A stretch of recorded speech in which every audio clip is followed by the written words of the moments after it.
Hello hi dear friends, welcome to AVS world. നമ്മൾ കുറേ ദിവസമായി ഒരു വീഡിയോ ഇട്ടിട്ട്, അതുകൊണ്ട് ഇന്ന് നമുക്കൊരു വീഡിയോ ചെയ്യാം. ഇന്ന് നമുക്കൊരു ചുക്ക് കാപ്പി ഉണ്ടാക്കാം. ചുമയും കഫക്കെട്ടും ഒക്കെ മാറാനുള്ള ഒരു ചുക്ക് കാപ്പിയാണ് നമ്മളിന്ന് ഉണ്ടാക്കുന്നത്. അപ്പോൾ നമുക്ക് വീഡിയോയിലേക്ക് പോവാം. അപ്പോൾ ഇതാ നമ്മളൊരു സോസ് പാൻ വെച്ചിട്ടുണ്ട്. ഇതിലേക്ക് 2 ഗ്ലാസ് വെള്ളം ഒഴിച്ചു കൊടുക്കാം.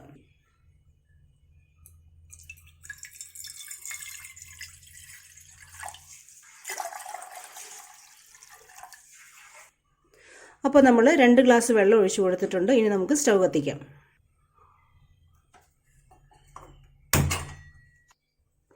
അപ്പോൾ നമ്മൾ ഈ ഫ്ലെയിം ഒന്ന് കുറച്ച് വെച്ചിരിക്കുകയാണ്. ഇനി നമുക്ക് അതിലേക്ക് വേണ്ട ഇൻഗ്രീഡിയൻസ് ഒന്ന് ഇട്ട് കൊടുക്കാം. അപ്പോൾ ഇതാ ഇതേ വലിപ്പത്തിലുള്ള ഒരു ചുക്ക് കഷ്ണം എടുത്തിട്ടുണ്ട്. ഇത് നമുക്കൊന്ന് പൊടിച്ചെടുക്കാം. ഇപ്പോൾ ഞാനിതാ ഇത് പൊടിച്ചെടുത്തിട്ടുണ്ട്. ഇത് ഏകദേശം ഒരു ടേബിൾ സ്പൂണോളം വരുന്നുണ്ട്. അപ്പോൾ ഇത് നമുക്കിതിലേക്ക് ഇട്ട് കൊടുക്കാം.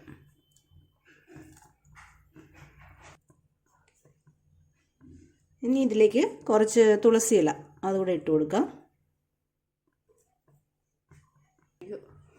ഇനി ഇതിലേക്ക് ചെറിയൊരു കഷ്ണം പട്ട,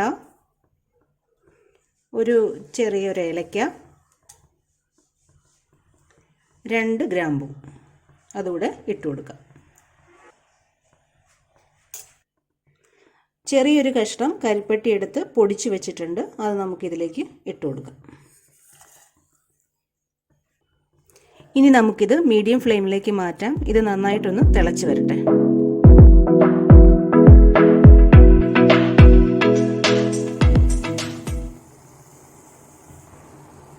ഇതൊന്ന് നന്നായിട്ട് മിക്സ് ചെയ്ത് കൊടുക്കാം.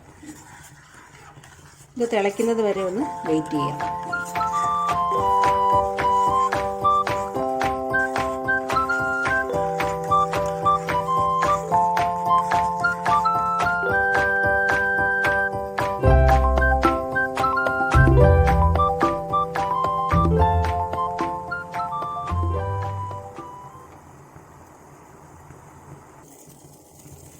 ഇതിപ്പം വെള്ളം നന്നായിട്ട് തിളച്ചിട്ടുണ്ട്. ഇനി നമുക്ക് 2 ഗ്ലാസ് വെള്ളമാണ് നമ്മൾ ഇതിലേക്ക് ഒഴിച്ചത്. ഇനി ഇതൊന്ന് 1 ഗ്ലാസ് വെള്ളമായിട്ട് നമുക്കിതൊന്ന് വറ്റിച്ചെടുക്കണം.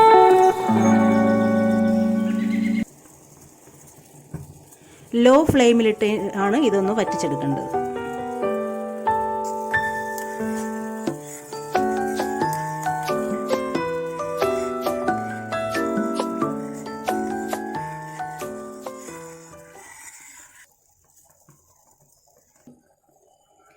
ഇനി ഇതിലേക്ക് ഒരു 2 നുള്ളു മഞ്ഞൾപ്പൊടിയും കൂടെ നമുക്ക് ഇട്ട് കൊടുക്കാം.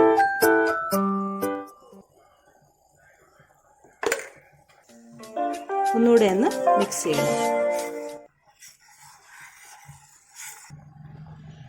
നമുക്ക് നല്ല ചുമയൊക്കെ വന്നു കഴിയുമ്പോൾ ഈ തൊണ്ടയ്ക്കൊക്കെ ചെറിയ ഇൻഫെക്ഷൻ പോലെ ഉണ്ടാവും. അപ്പോൾ അതൊക്കെ ഒന്ന് മാറിക്കിട്ടാൻ വേണ്ടിയിട്ടാണ് അതിലേക്ക് ഒരു 2 നുള്ളു മഞ്ഞൾപ്പൊടിയും കൂടെ ചേർത്ത് കൊടുക്കുന്നത്.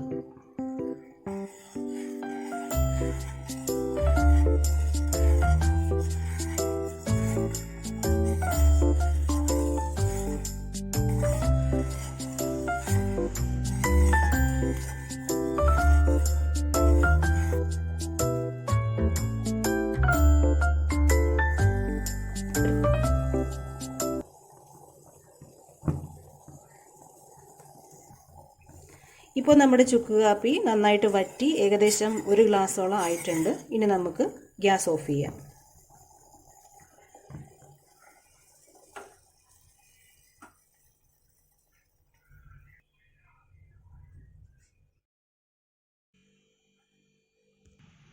നമുക്കിനി ഇത് അരിച്ച് ഗ്ലാസ്സിലേക്ക് ഒഴിക്കാം.